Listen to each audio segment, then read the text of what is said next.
Hi guys, am I visible and audible? Good morning, am I visible and audible?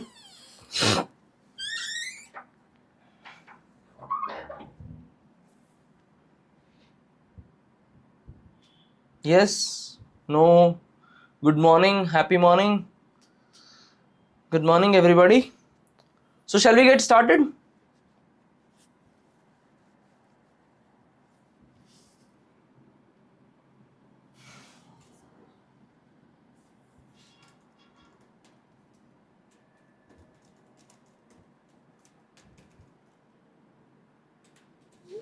Shall we get started? Yes, okay. Alright, so before I start with today's class, I have one very interesting announcement. The applications backend, iOS, Windows and Mac version are ready. Android is pending for approval and most probably we will get it by today or tomorrow itself. Now the first and the most useful thing that we are developing in the application that we are going to give you in the first step is that we are working on a diagnostic tool. Okay, the tool is very interesting. Please listen to it. I'm pretty sure it will be very useful for you. We are working on a diagnostic tool. The diagnostic tool contains 10 full length tests. Okay, the 10 full length tests, you have 10 full length tests. All you need to do is attempt all these 10 full length tests. When you attempt these 10 full length tests, the application, the new Siddhi's application will tell you, look, your weak areas in mathematics, in arithmetic, profit and loss. Out of 25 concepts that are there, you know 15 concepts, you don't know 10 concepts. So in this manner, for all the 4 subjects, that is maths, English, GS and reasoning, in Siddhi's new application, we are giving a diagnostic tool. And this diagnostic tool will remain open, this will remain free for everybody. You can diagnose your stage of preparation at any given point of time in the day. So this will remain standard. We are creating a standard diagnostic application where through 10 full length tests, or maybe we might extend these 10 number to 15. Okay, 10 to 15 full length tests. So at max 10 is the number that we are working at this moment. So with the help of 10 full length tests, it will give you a full diagnosis. Which chapters are you good at? Which chapters are you weak at? Where your accuracy is gone? In which chapters you are taking more time? In which chapters you are taking less time? So all this diagnosis that is needed to curate your preparation will be available to you in the new application as a part of the first step. So this is the important announcement that I wanted to tell you. This will be ready very soon. We started working on the question papers. We are creating those questions and we are ensuring that all the concepts are covered. One question per concept. We are ensuring that every single concept of all the chapters of maths, English, reasoning, and even in English also we are ensuring that all top 100 rules are covered. So in that manner we are working on it so that it will be comprehensive and it will be useful for everybody, right? So this is the announcement that is there. Now if you have any inputs that you want to share with me in this regard, you are open to share. So we started working on this. So if you have any specific inputs on this where you feel like I want to know about this part of my preparation, you do let me know. We will try to incorporate it. Once you share your suggestions and all, I'll start. Yeah, see, I'm definitely not going to hype it saying that this is going to be a new era in SSC preparation and all that shit and nonsense. No, definitely no. But I'm pretty sure that tool will be useful for everyone. It'll help for anyone who wants to give a restart. It will help anyone who wants to assess where they are. It will help you to strategize your preparation, right? All right. So if you have any suggestions on this kind of analytics, do let me know. You can send a direct message, DM on WhatsApp number. Also, you have the number. Send it, and if it is implementable, we will implement it and we will create one diagnostic tool which is useful for the aspirants at any point of time.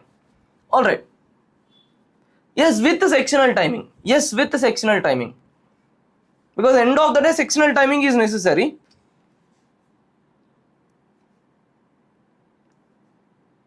multiple attempts. You can give those diagnostic tool tests multiple attempts, and preferably without sectional timing is what I feel, because you are giving that test to know your state of preparation. So for those tests, I feel like sectional timing is not really necessary. It is not in fact good. You should have enough time to solve those questions so that you will understand what chapters you are good at, what time you are taking per question, and all those things. And very interestingly, in the new app, you can also download, once you write your answers, you can download your response sheet also. You can download your full response sheet, correct answer, marked answer, that response sheet you can download. The new analytics are very good. It's like you might get it in the next 1 week here. First step, we will migrate the existing course students and we will upload the course material. Then we will open it for everybody, where you can download it and you can start using the diagnostics tool. Rest of the things will fall in line one by one. It's a stage wise process, right? So okay, so let us start. It's okay, Adarsh. It's okay. Just remind me about this at the end of the class. I'll talk about it. Let's get started. See, the aim of today's class is to talk about polity. I am dividing this class into two different sections. First section, I'll talk to you about the important topics of all the topics. Okay, so I'll pick up every element of polity syllabus and I'll tell you, in this chapter, these are the areas where they ask you questions. Then I'll talk to you about center state, interstate relations. Center state and interstate relations I'll talk to you about. So please take 1 minute, get a piece of paper and a pen and sit. I will write all the important topics and subtopics. For example, I'll tell you preamble. In preamble, these words, this is important. See, polity is a subject that everybody studies. Anybody starts their preparation with polity. So I'm not dwelling much into polity on Astra. So pick up a pen, paper and tell me, yes, we are ready. I'll start with it. I'll pick up each chapter and I'll tell you, in this questions are possible. Once I complete it, then I'll teach center state relations and interstate relations in detail, and then we will call it a day, right? So please take 1 minute, get a piece of pen and get a paper and a pen. Yes. So if you have, wonderful. Others who don't have, you have 1 minute exactly to get your pen and paper to sit.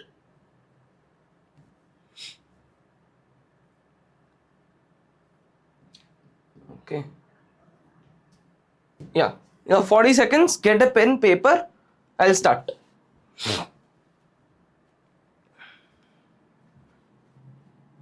Nice. Okay, wonderful. Looks like everybody is ready. Nice. So there is no need for timer also. Alright. So in polity, first chapter where you get good number of questions is preamble. In preamble part, one thing they can ask you is, what words are added via 42nd amendment? 42nd amendment, which words are added in the preamble? This they can ask you. Second thing, they can ask you meanings of the words such as secularism, etc. This they can ask you. And old type of questions. There are certain old type of questions where they were asking fill in the blanks based on the lines that are there. That is, for example, justice, equality, social, political, economic. You have those 4 lines in the preamble. So on those 4 lines, that is, for you can say the adjectives that are associated with the preamble, this part they can ask you. Next question that they can ask you here is preamble a part of the constitution or not? Yes or no of the constitution or not? This they can ask you. And if you are watching this recorded, again, please don't send me a DM asking, send me the slides and all. I am not giving. If you are watching this recorded, write it on your paper with pen. Okay. So they'll ask you, is this a part of the constitution or not? There are 2 cases that are associated with the preamble. One case is Berubari case. The other case is Keshmanand Bharati case. Right. So these 2 cases and the impact on preamble, this is what they will ask you. Sovereign, socialist, secular, unity, integrity, words. And they will also ask you preamble is inspired from what? The objectives resolution. This they can ask you. So these are the questions that are possible from the topic of preamble, the first chapter. Now, the second chapter. Second chapter of polity that they will ask you questions is sources. Sources of constitution. For sources of constitution, the entire table is important. Full table is important. This full table you can find it anywhere. Even you can get it from the book of Lakshmikant also. There is appendix. Any damn polity notes you will get the table. So in this table you have USA, then you have USSR, then there is Japan, right? Then there is Ireland, then there is Australia, then there is Canada, then there is a Weimar Germany, South African Constitution, right? You have all these constitutions, and you also have Government of India Act 1935. So all these things, what are the elements that you have? Yeah, you get it in Lucent, you get it in Lakshmikant, any damn polity book, you'll get this table. This table is very, very important. From this table, you will get match the following questions. You will get to match the following questions from this kind of a table. Okay, usually it is match the following questions. Next part that is there is the making of constitution chapter.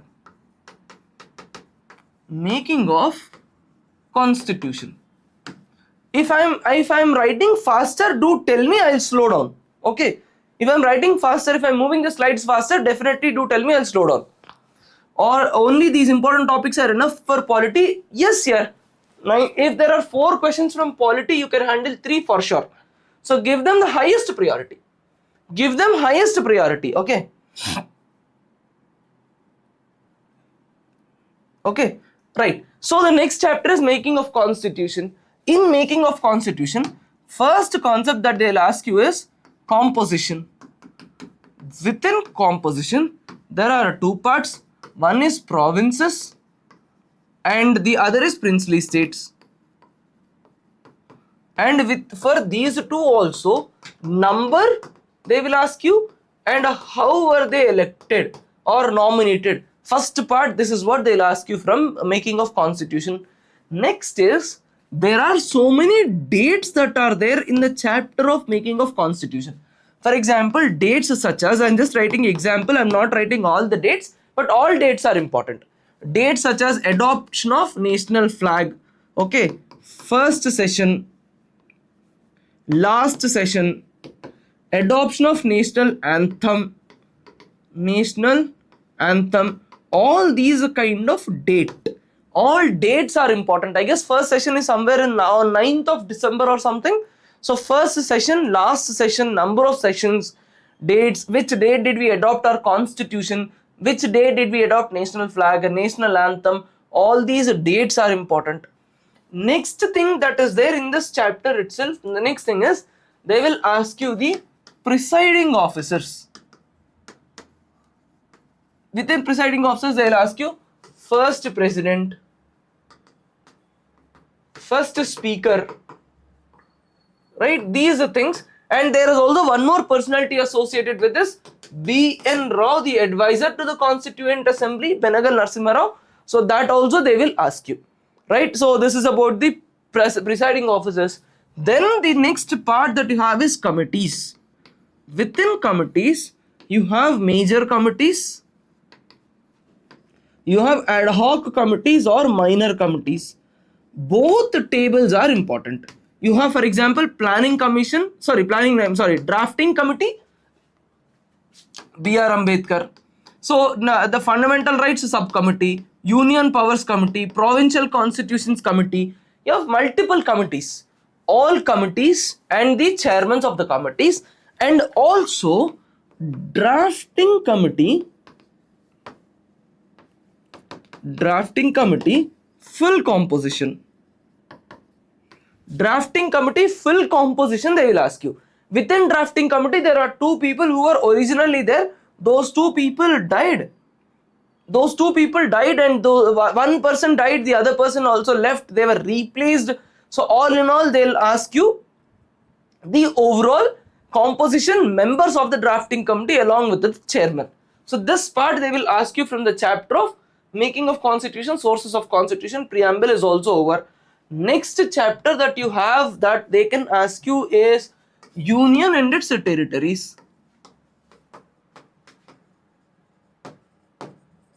Union and its territories. There in the chapter of union and its territories, they can ask you, yes, 7, 5, 2 people left and 2 people joined, so it totally becomes 7, right? So union and its territories. So within union and its territories, they can ask you, number 1 is there is a statement that is India is a indestructible union of destructible states. This part, this line based questions they will ask you. They can ask you procedure to create a new state. Then within this chapter, there is one particular revision table that is possible, or revision table or revision topic kind of a thing, where this chapter is about the creation of various states in India. Within this, you have, for example, Dhar Commission, there is JVP committee, there are multiple committees that are associated with the creation of states. So those committees that are associated with the creation of states and the amendments, for example, Sikkim was added by which amendment? Nagaland, when? Mizoram, how? So the state creation part is important. They will ask you questions on this state creation part. So this is from the chapter of union and its territories. Citizenship, I don't think there can be a question on citizenship this year. Possibility is lesser. So instead of citizenship, they can ask you questions on delimitation commission, etc. That is possible. So union and its territories, then citizenship. Now we will proceed towards fundamental rights. Fundamental rights, they will ask you conceptual questions and factual questions. Factual questions are simple. Factual questions, they will ask you article numbers. Factual questions, they will ask you article numbers. There is no doubt about it. Fundamental rights articles are very important. Then there are certain conceptual questions. Conceptual questions as in, what is a rule of law? What is procedure established by law? So there are these kind of concepts that are there within fundamental rights chapter. So that part they can ask you, and article 21 they can ask you, and there are cases that led to creation of new fundamental rights. For example, case such as Puttaswamy judgment, right to privacy, Navtej Singh Johar. So these kind of cases that led to evolution of new fundamental rights, this they can ask you. And along with the fundamental rights, you also have to study the chapter of DPSPs. In DPSPs, there are two things that are there that they can ask you. One is again article numbers. Next, they can ask you the questions on the topic of, for example, the Gandhian, liberal, right, and socialistic principles of DPSPs. This they can ask you. Then there will be questions on fundamental rights versus DPSPs. What is the difference? Is this enforceable or not? Can you enforce it in court or not? Which? Yes, Subhash Kumar Thakur also. So fundamental rights versus DPSPs. And here itself, there can be good number of good type of questions on the evolution of fundamental rights. Evolution of fundamental rights, there are certain set of cases. For example, you have Champakam Dorai Rajan versus State of Madras. Then you have Golaknath case. You have 24th Amendment, 25th Amendment. Then you have Keshavanand Bharati case.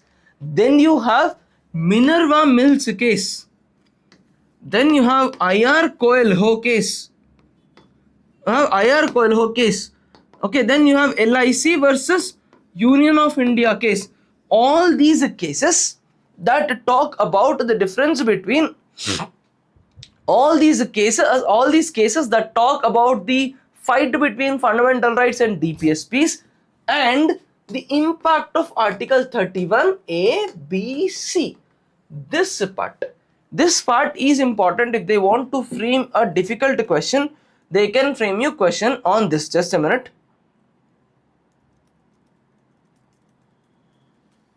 Subhash Thakur versus State of Bihar 2023. This is not about fundamental rights, no? Okay. Alright. So this they will ask you in the chapter of fundamental rights and DPSPs. Next is duties. So in this part of duties is very simple. They'll just ask you the sub part A, B, C, D. This part they'll ask you which is a duty or not, and what is a duty, what is a sub article number of the duty. This they can ask in the exam. Then there will be questions on Article 368 procedure,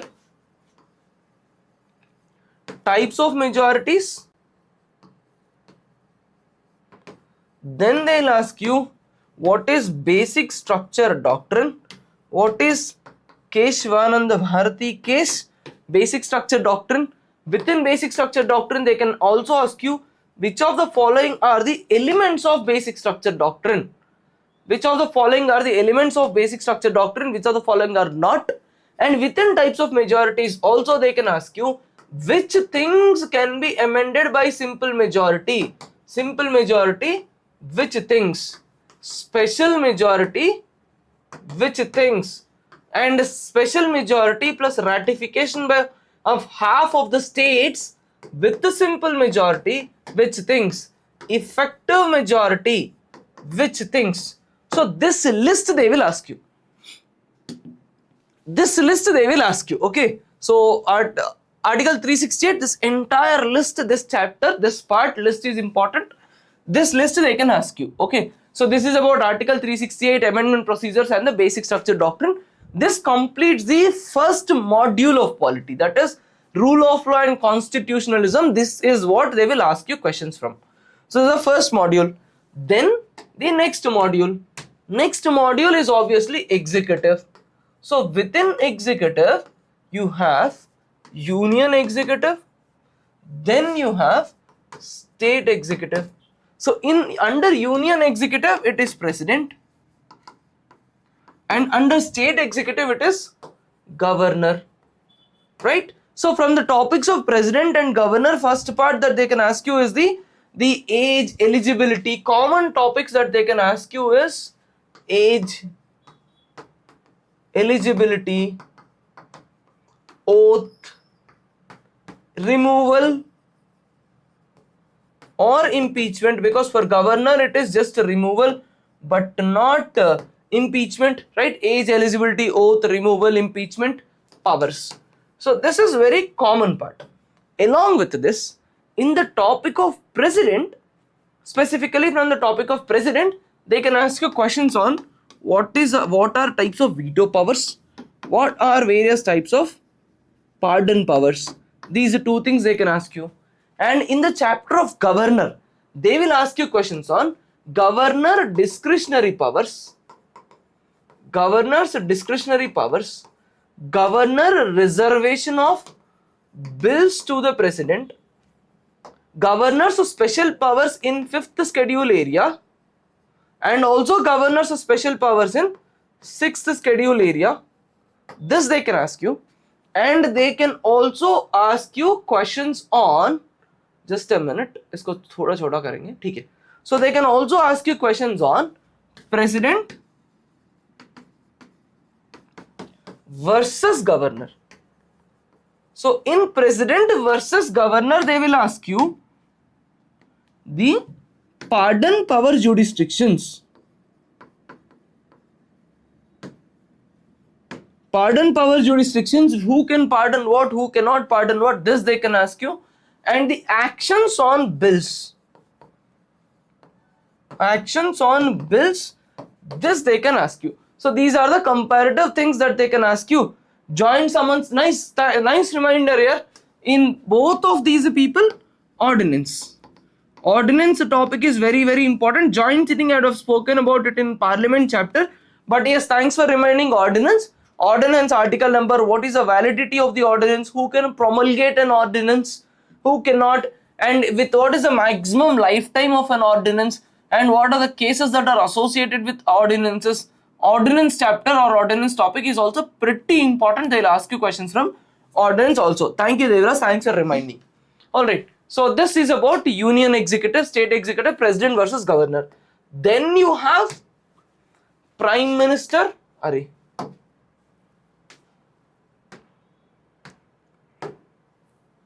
prime minister, council of ministers, chief minister, council of ministers.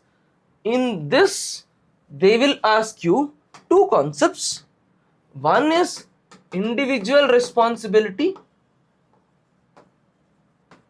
Second, they can ask you is collective responsibility. This part they can ask you. Okay, Article 74, 75, this part of Prime Minister and Council of Ministers, and the corresponding part of Chief Minister and Council of Ministers. This part they can ask you from this. Beyond this, the scope of asking questions is still minimal. One more thing that they can ask you is, a person can sit in the chair of Prime Minister or Chief Minister without being elected for a maximum period of 6 months. This they can ask you. This one line, like, can a person become a Prime Minister without being an MP or an MLA? If so, what is what? So such kind of a things. Based on this one statement, they can ask you. Prime Minister, we are done. Chief Minister, we are done. Council of Ministers and all, we are done. Then within Prime Minister, Council of Ministers, there is something called as Cabinet, or for that matter, Union Council of Ministers. So in this you have a smaller body which is Cabinet. Then you have Minister of State with independent charge. Then you have Minister of State. You have these kind of things, but the chances of questions on that part are still minimal. It is still rare. But one more thing that they can ask you is, one more topic that they can ask you specifically is Cabinet committees. And within Cabinet committees also, there are certain committees where Prime Minister is the default chairman or default head of such Cabinet committee. Those Cabinet committees they ask. The other Cabinet committees that they don't, 164, 165. Okay, see, the other Cabinet committees that they don't ask because the chairmans keep changing. But if the chairman is ex officio. So for XYZ committee of Cabinet, for example, Cabinet Committee on Security, Prime Minister is a default chairman.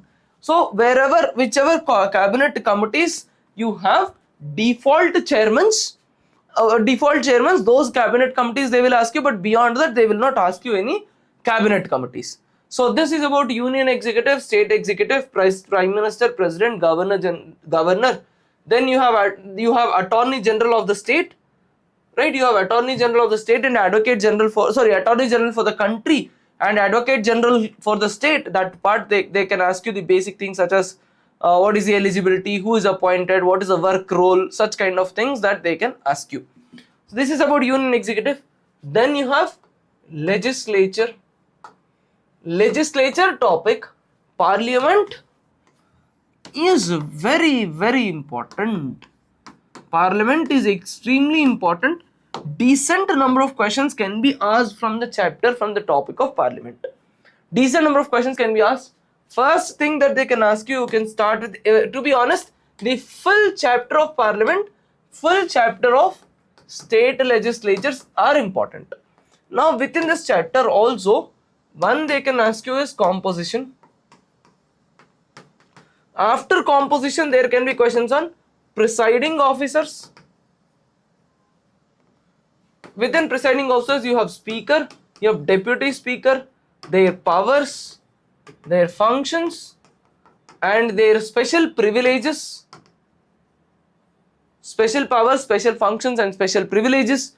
This part they can ask you with presiding officers. Then there are certain terminologies. Terminologies such as words like quorum. Okay, then you have 0R, question hour, These kind of things, this they can ask you. But beyond this, one important thing that they can ask you is, what is summon, what is adjourn, what is adjourn sine die, what is prorogue of a session, and very interestingly or most importantly, they can ask you what is the consequence of this particular action on a particular bill if the bill is passed by Lok Sabha, pending at Rajya Sabha, starts at Lok Sabha and is pending here, passed by Lok Sabha, passed by Rajya Sabha, it went to the president, passed by Rajya Sabha, came to Lok Sabha is dissolved. In these kind of cases, okay, along with the dissolution is also there, dissolve. So in all these cases, what is the impact of this thing on the bills at various stages? This is one area where they can ask you good number of questions. Now one more topic that is there within the parliament chapter, that is bills. Win bills, money bill is a favorite area. Money bill is a favorite area. What is money bill? Who certifies a money bill? Okay, and within this, even the powers of speaker also becomes important. Speaker powers, usually they ask, especially speaker powers with respect to anti-defection law. With respect to anti-defection law, speaker powers are important. So who can certify? What is this? What are the subject matters that can be present in a money bill? So money bill has a list of topics, and the article number 110 clearly says only if these matters or any matter that is incidental thereto. So those list of topics, the list of topics that are there within the money bill, this part is important. This they can ask you. And ordinance making procedure in bills, ordinance making procedure, these two things are important. I told you terminologies, I spoke about bills, then we spoke of adjourn, prorogue, sine die, presiding officers. Now the next one more theme where questions are possible is Lok Sabha versus Rajya Sabha. What are the special powers of Rajya Sabha? For example, the vice presidential removal can start only in Rajya Sabha. Creation of All India services, you need Rajya Sabha. So what are the special powers of Rajya Sabha? So questions on Lok Sabha versus Rajya Sabha. Similarly, Vidhan Sabha versus Vidhan Parishad. And in state legislatures, they can also ask you which state has got which of the following states have got Vidhan Parishads. Okay, so there are 6 states in India with Vidhan Parishad. So Vidhan Parishads and all this they can ask you. And Vidhan Parishad composition, role with respect to bills, composition, and then which states have Vidhan Sabha. This part they can ask you. Okay, so these are the questions that they can frame from the topic of legislatures. Then the next part. So till now we spoke about 3 modules. First module is law and constitutionalism. Second module is executive. Third module is legislature. Now fourth module is center state, interstate. This I am not giving any important topics because the notes, full notes is important. I'll teach this topic anyways after 10 minutes. So center state relations. Next module that you need to study is judiciary. Usually the questions that are asked in judiciary are lesser. The number of questions that they have asked even in 2025 or recently from judiciary is lesser. Doesn't mean judiciary you can take it for granted. Still you have to talk about, in judiciary you have to talk about Supreme Court, High Court. Itna to you have to study. Where you should talk about what is the eligibility, how do you appoint, and in appointments there are cases, first judge's case, second judge's case, third judge's case, then there is NJAC that is there, This part, this is important. Then there are certain terminologies such as advocate on record, senior advocate, the types of advocates, etc., that are there in Supreme Court. This they can ask you. But the other important area where you can see questions is jurisdictions. Jurisdictions with respect to Supreme Court and High Court, this they can ask you. This is possible. They can ask you questions on jurisdictions between Supreme Court and High Court. This is enough. Yeah, writs, jurisdictions, within jurisdictions itself it is writs.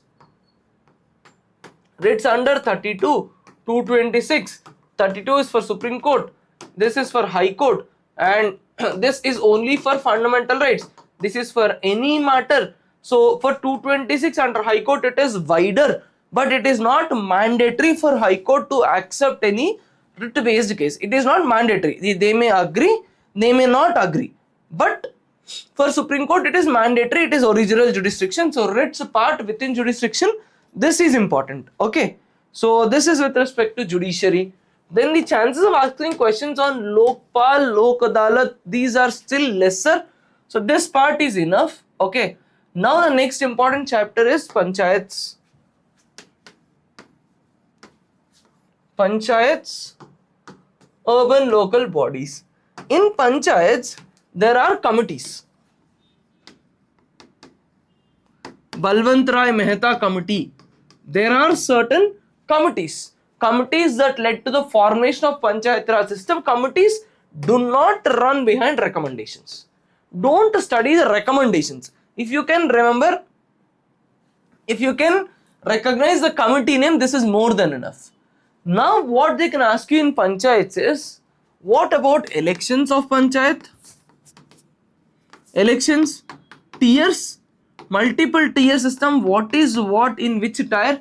Then they can also ask you questions on subjects that on which Panchayats can work upon. Beyond this, there is no much questions that are possible under Panchayats. But there is one act which is Panchayat Raj extension to scheduled areas. This act is very, very, very important. In Panchayat chapter, PESA, Panchayat Raj extension to scheduled areas. So there they will ask you this part. You can still, it's okay, yaar. Matlab, you don't get so many questions from this topic of Panchayat, but this topic of Panchayat you will get very good number of questions where they will ask you what is Gram Sabha, what are the powers of Gram Sabha, and what are the matters on which Gram Sabha can legislate upon. What are tribal advisory councils? What are autonomous district councils that are mentioned under 6th schedule of the constitution? So this part, these are the questions that they can ask you from PESA. In urban local bodies, there are certain terminologies. Okay. So in the chapter of urban local bodies, there are certain terminologies. Terminologies such as, for example, cantonment, township, right? So there are certain other terminologies also. So they will ask you about these terminologies, right? So this part they can ask you. Then they can ask you the article numbers, 243 article, amendment number 73, 74 amendment. This they can ask you. And then after this part, you need to, this is the major part. Then you have executive, constitutional, non-constitutional bodies for which we will give a comprehensive table. The table is more than enough. After this, you need to know parts, schedules, amendments. Right? So parts, schedules, and amendments, this is enough. Whatever I discussed with you in the last 19 slides, okay, we started from here. So I discussed with you about this for 19 slides.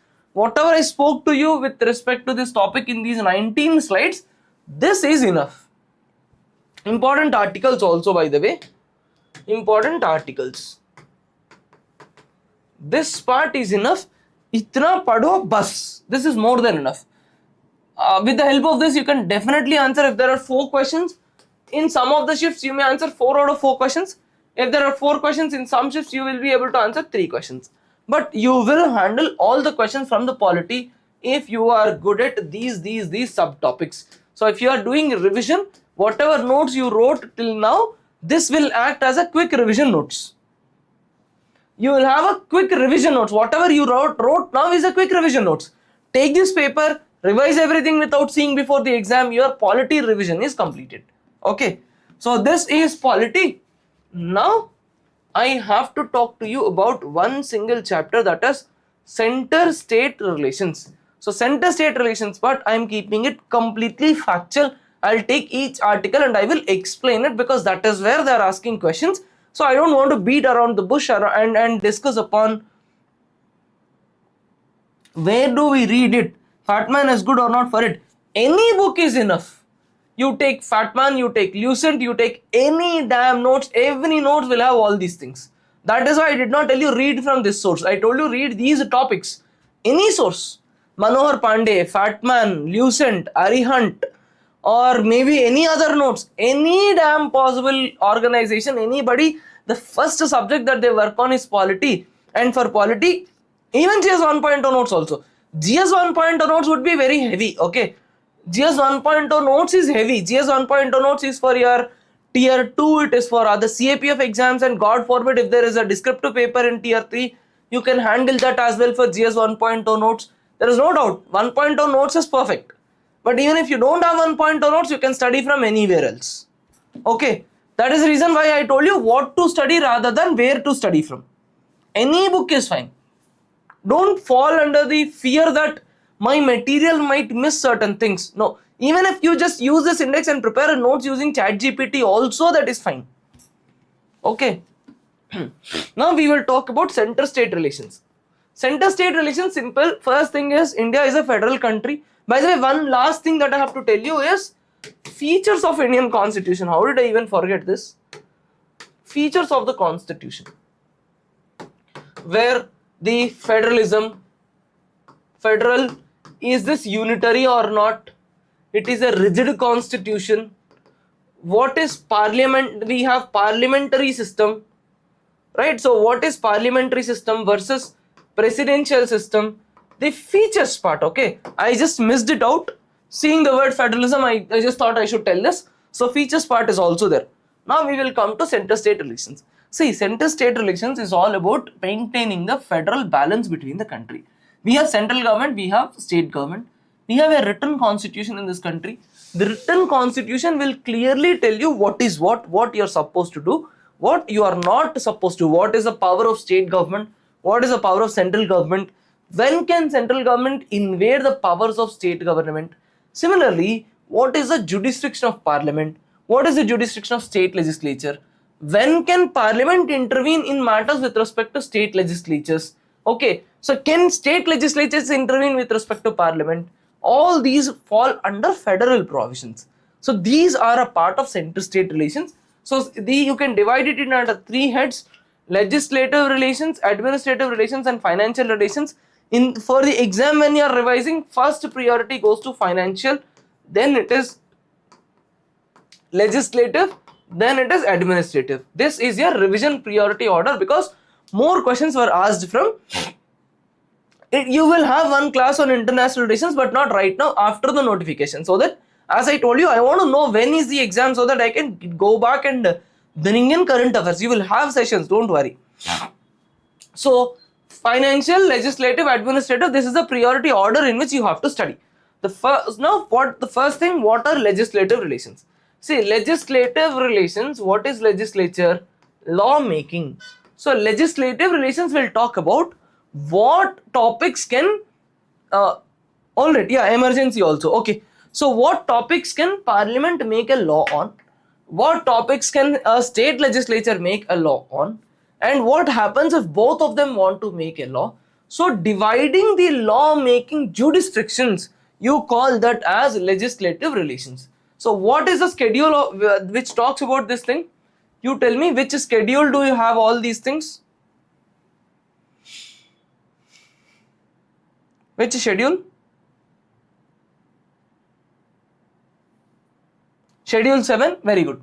The first article is 245. 245 talks about the territorial jurisdiction. 245 says for parliament, it can make law to the entire country or any one small part of the country also. So parliament can make a law for entire country or for any one small part of the country. And parliament can also make laws for people of India who are staying outside the country. So parliament has extraterritorial jurisdiction. Territorial jurisdiction is jurisdiction within the land. But extraterritorial is parliament can go and parliament can make laws that will imply upon somebody who is staying outside the country but who are a part of India, or maybe someone who has done some crime in India. So parliament can make extraterritorial jurisdiction based laws also. Next is state legislature. State legislature obviously can make laws only with respect to what is there in the state. So in legislative relations, first thing that you need to know is what is the extent, what is the territory in which you are making laws. So territory of law making, you have article number 245.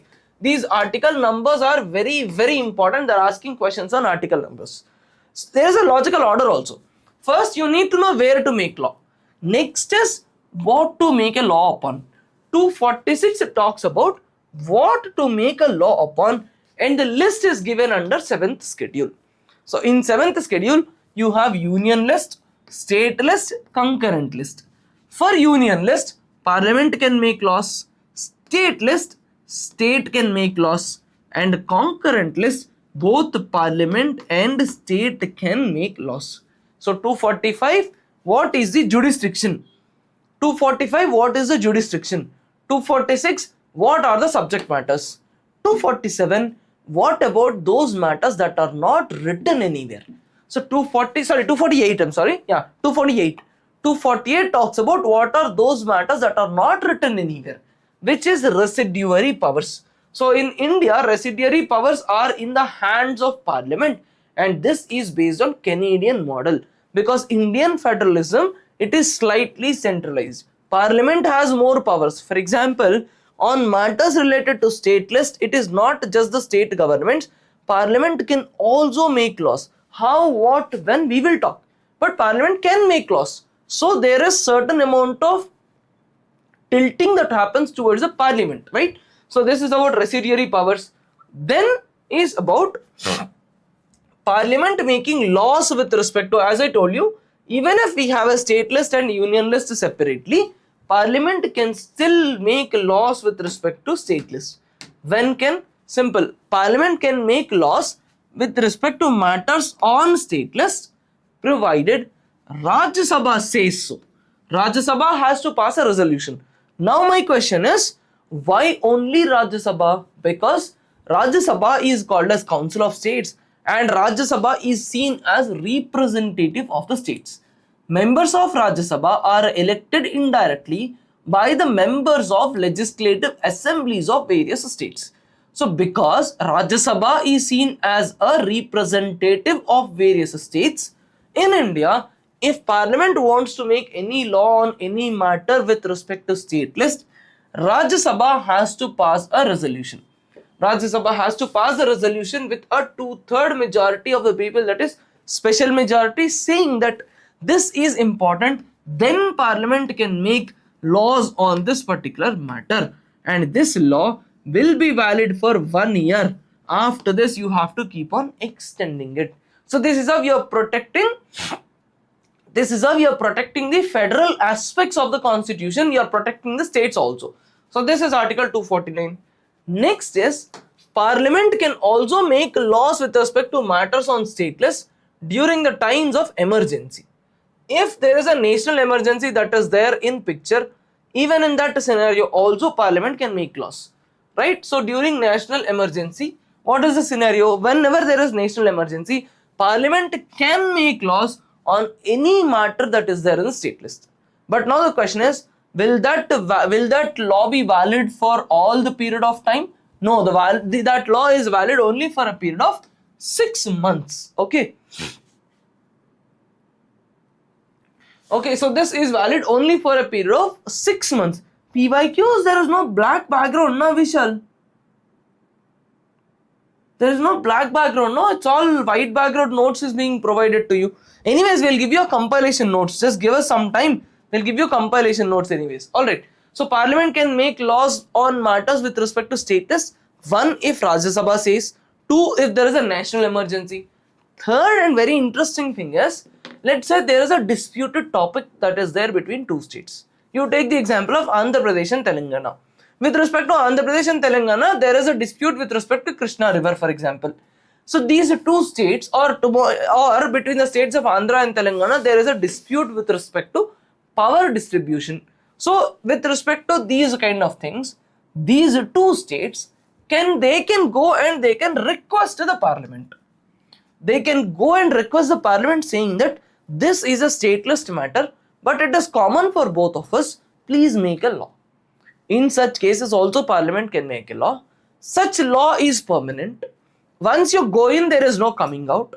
If another state also wants to follow the law, they can pass a resolution and they can start following and utilizing the law, right? So these laws can be amended or modified only by the Parliament again.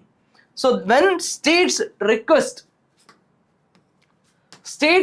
this, you can do it. And one classical example for this is the Wildlife Protection Act. Just a minute. Okay. So one classical example for this is the Wildlife Protection Act that is there. Next is Parliament can also make a law on stateless if it is necessary to give any impact to the international agreements. Tomorrow at World Health Organization, let us say we go and we make a promise. We come back. We want to ensure that the promise is fulfilled. So we have to force and do a law on the matter of stateless if you want to give impact to the international law, because if you don't do that and some states do not implement it, but the country's naak will get cut off, right? Naak cut jayega pura desh ka, to ye nahi hona chahiye. That should not happen. So Parliament can make laws with respect to matters on the stateless to give effect to the international agreements, right? The last thing is, I told you there is a list called as concurrent list. Concurrent list is a list where you can have, or laws can be made both by Parliament and the state legislatures. So in such a scenario, let us say there is an XYZ topic is there. This topic is in concurrent list. Now there is a state which already made a law, and Parliament also made a law. In this scenario, which law will prevail? This is very important. There are questions that are asked on this. This is very important. So in that scenario, usually Parliament law will prevail state law. But if this state law is signed by the President, in that case, state law will prevail over parliamentary law. I hope you understood clearly. I will explain this on a white paper itself. See, under Schedule 7, you have concurrent list. And the meaning of concurrent list is Parliament can make a law, state legislature can make a law. And consider a scenario where you have Parliament made a law, state legislature also made a law. Now, whose law is valid? The answer to this is, usually Parliament law is important than state law. But if the state law has been reserved to the President and President gave assent to the law, in such a scenario, for that state law prevails over parliamentary law, right? So this is important. Can you explain 251 which was asked in CHSL means? Just a minute.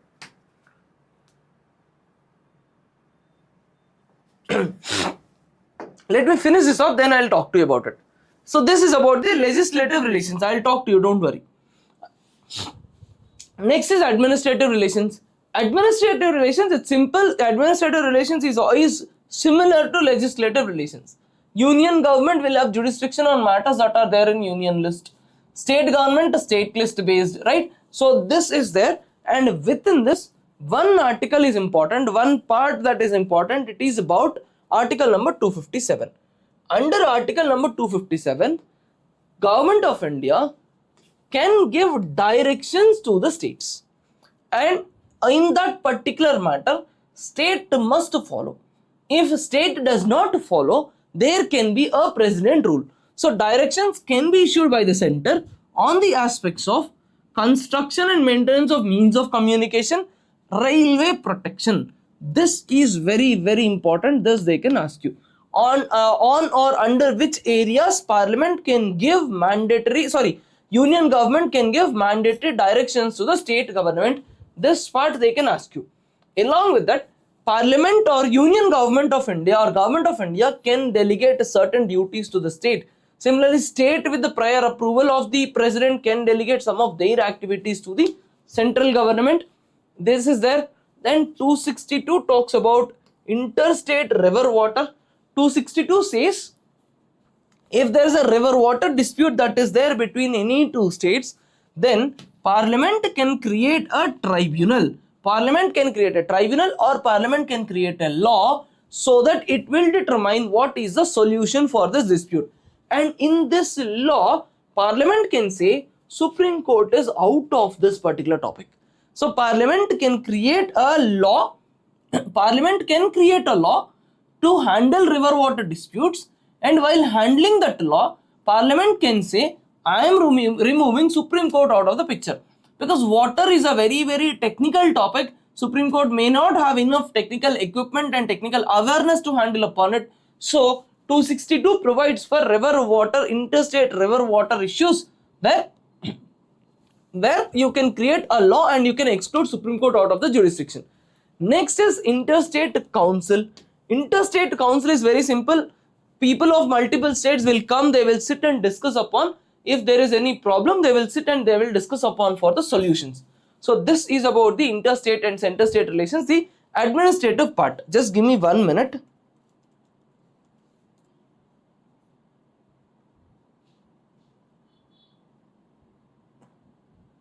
Alright. So next is financial relations. In financial relations, one most common question they can ask you is, which of the following taxes are, see basically taxes can be levied by the central government and collected by the central government directly. Just let me go back to black screen. So with respect to taxes can be, you have two governments, union government, state government. Union government will levy the tax. What is the meaning of levy the tax? Levy a tax is union government will create this tax and they will say X%. They will determine how much. This is called as levying. Union government can levy a tax and state government can collect it. State government will collect it and utilize it. One way. Union government will levy the tax. State government will collect the tax, but it will be distributed by the union government. It will be distributed by the union government. In some cases, state governments levy the tax, state governments collect the tax. So there are multiple scenarios. In the exam, they will ask you which of the following tax is levied by the union government and collected by the state governments. Which of the following tax is levied by the union government and then collected by state governments and then distributed by union governments. So such questions can be asked in the exam. For example, if you take article number 268. 268 talks about duties that are levied by the union, but you are collecting it. Collection is done by the states. It is also distributed within the state. Such taxes, for example, stamp duties on checks, etc. This is levied by the union government but collected and appropriated by the states. Second is tax that is levied by the union government, collected also by the union government, but it is given to the states. Such taxes, for example, taxes such as interstate good trade, etc. There, it is because it is interstate. See, in taxation, remember, whenever there is interstate activity, whenever there are two states involved, union government will come in, union government will levy, union government will collect, and it will distribute between the two states so that there is no fight between them. So this is about interstate relations with respect to taxation. Then about GST and all. GST came under 101 amendment. Now GST, it is IGST, which is for interstate trade and commerce. So for IGST, it is collected by the union government, but it is distributed between union and states. How is it done? GST council. What is the working of GST council? You have 1/3 of votes for union government and 2/3 of votes for state government, right? So this is about this particular part. Then one word that is there is surcharge. Just understand, surcharge is a tax that can be created and levied only by state governments. I'm extremely sorry. Only by union governments. Surcharge can be created by union government, levied by union government, used by union government completely. So this entire surcharge money goes completely to the union government. Now you see one thing.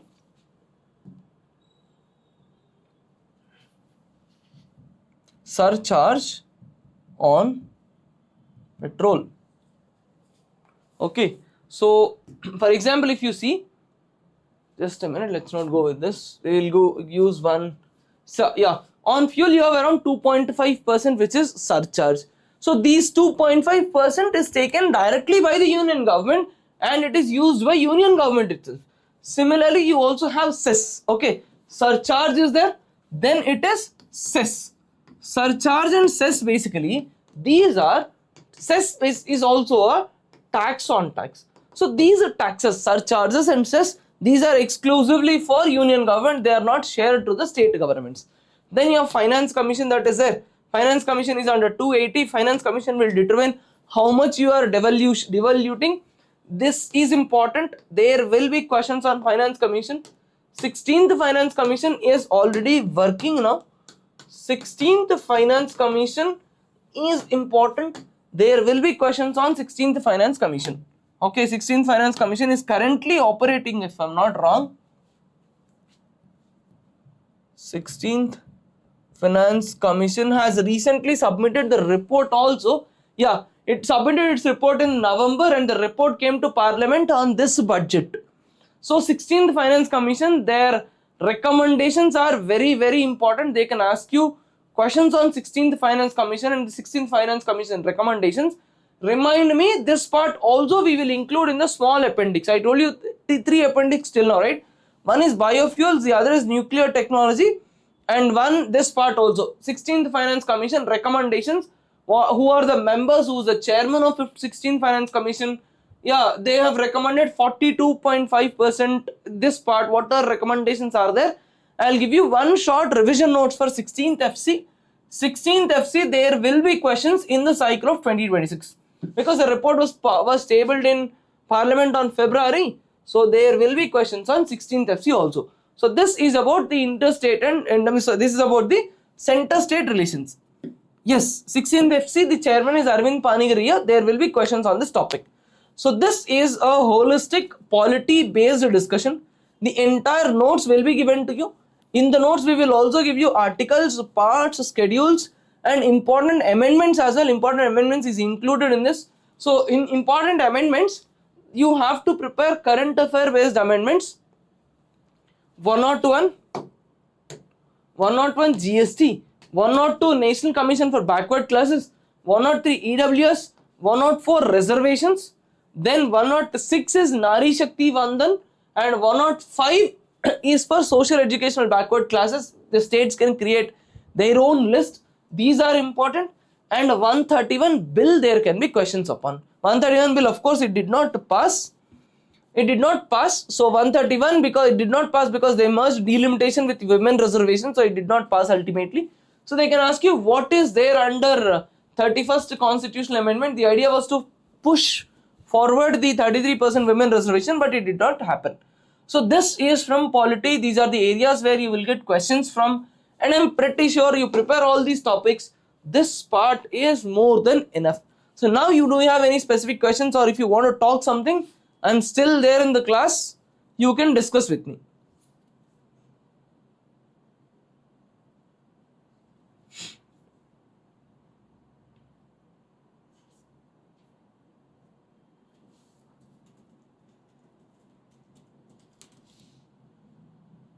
Yes. Article 251 is about the overlapping, right? I told you now what happens when Parliament makes laws with respect to state list. when parliament makes a law with respect to a matter on state list, in that scenario, as long as that law is functional, state law may not work. But after parliament law goes out of the picture, state law becomes active. So even if parliament makes a law on a matter of state list under 249 and 250, that law is not usually dead. That is 251. See, 251 talks about the life of a law which is with respect to a matter that is there on a state list after parliament makes a law under 249 and 250. Surcharge and cess. Okay. Yeah, I'm very sure GS 1.0 notes is much better than many books. I'm very sure about it. Your notes will be useful for multiple exams. So what is surcharge and cess is? Sir, okay, I'll show you with the help of example. That's better.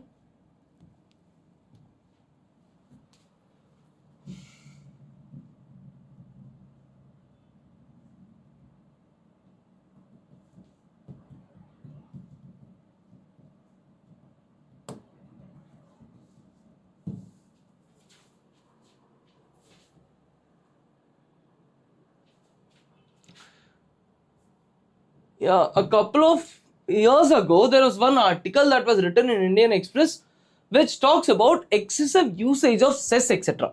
So what is cess? Cess or surcharge is a tax that is levied exclusively by the government of India. Okay, so it is exclusively levied by the government of India, and this money is used by government of India completely.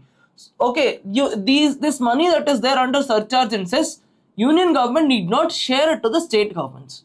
So what happened is, after the 15th Financial Commission, 15th Financial Commission recommended for 42% of monetary devolution between centers and states. So after this, instead of increasing the money that can be distributed, union government started utilizing the option of surcharge and cess excessively so that they don't have to share the money to the state governments. So this is about surcharge and cess. Right? So there are multiple types of cess. See, around 22.21 lakh crore rupees is collected exclusively through surcharge and cess in 2022-2025. So this much amount of money of 24.29 lakhs or whatever it is, this money need not be shared by the government of India to the states. So that is for exclusive government of India usages. So that is called as cess. So after increase of financial devolution, government of India is relying on usage of more cess access and more surcharges.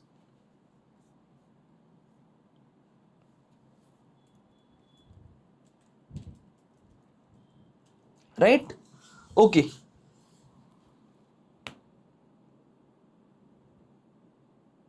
You're getting from 10 to 35 plus. Thank you so much, man. So what should we focus more? 2025 PYQs. 2025 PYQs.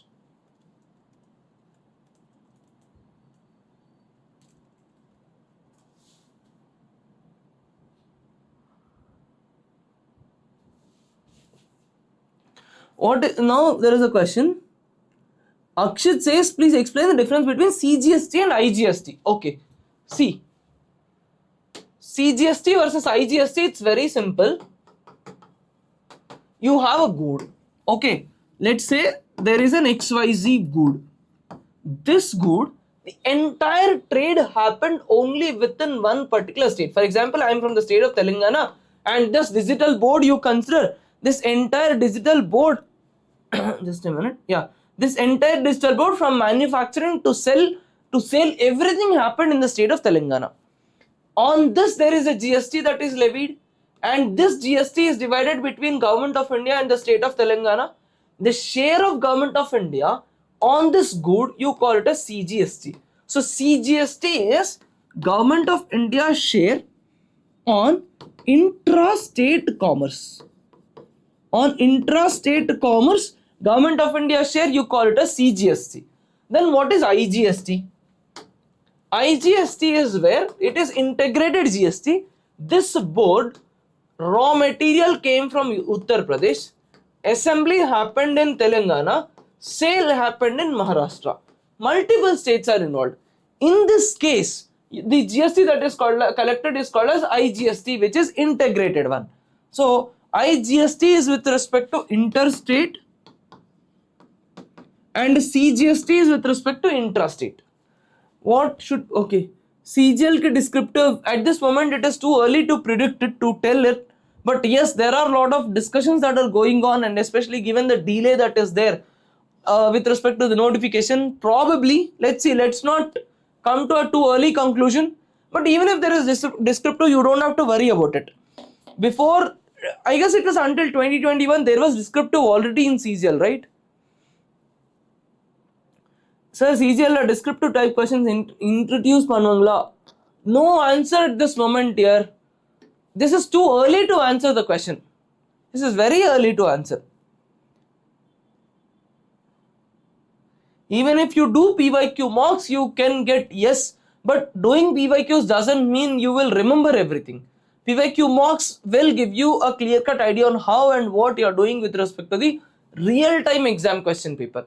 So if you are getting 150s in PYQ mocks, then you shift to difficult level live mocks and private mocks. But your first objective is to score 150. If you remember all the answers, then you should get 150s and 160s already, right? So if you are getting those 160s and 150s in PYQ mocks, then wonderful. Prefer the live mocks, etc. But till that point, go stick to PYQs. Alright. So next class is on classical music and classical dances. It's a notes heavy topic. The class will not last for more than 15 to 20 minutes where I have to tell you what is what, etc. Chandan Gowda, hi, how are you? Compilation of GS ASTRA will be provided. I have trouble in scheduling my studies.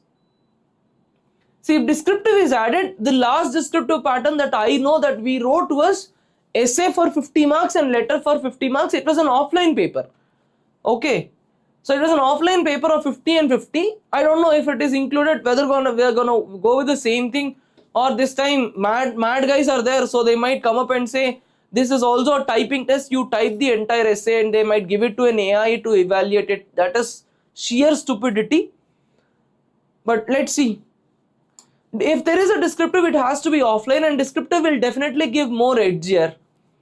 Descriptive will definitely reduce the amount of uncertainty that is there, because now it is tier 2, tier 1 is qualifying. In tier 2, even if there is a small leak of question papers at one center, the entire career and every stake depends on those 390 marks, which is not really good. So bringing in descriptive is a good idea if it is there. Yeah, tomorrow's class is about Carnatic music and dances. Tomorrow's class is about Raga, Tala, Carnatic music and dances. It will be a small class, but yes, tomorrow is the last discussion on classical dances and classical music. Okay, so if there is no class, I'll give you notes for the topic. There is no doubt about it. Okay. Alright. So thanks everybody. This is all for today. I'll see you tomorrow where we will conclude Astra. Books and authors notes I'll give you. I'll give you notes of books and authors. Alright. Bye bye. Thank you so much. Thanks everybody. Bye bye.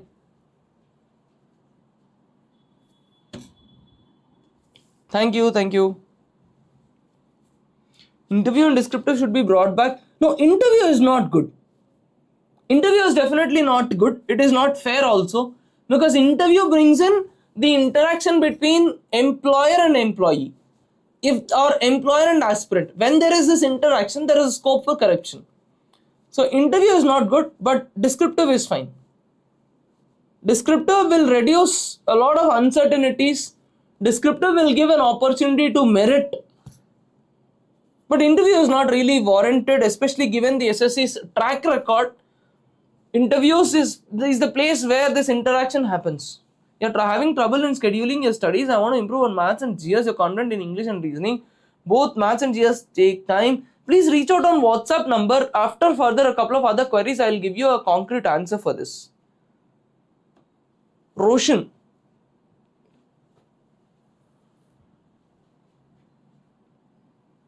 Roshan D. Cruz. Alright, ठीक है. So I'll see you tomorrow. Till then, bye bye. 12 to 15 is fine, Munshi. You will improve. The more you practice, you will improve. You have to do a lot of practice. Thank you. Thanks everybody. Bye bye.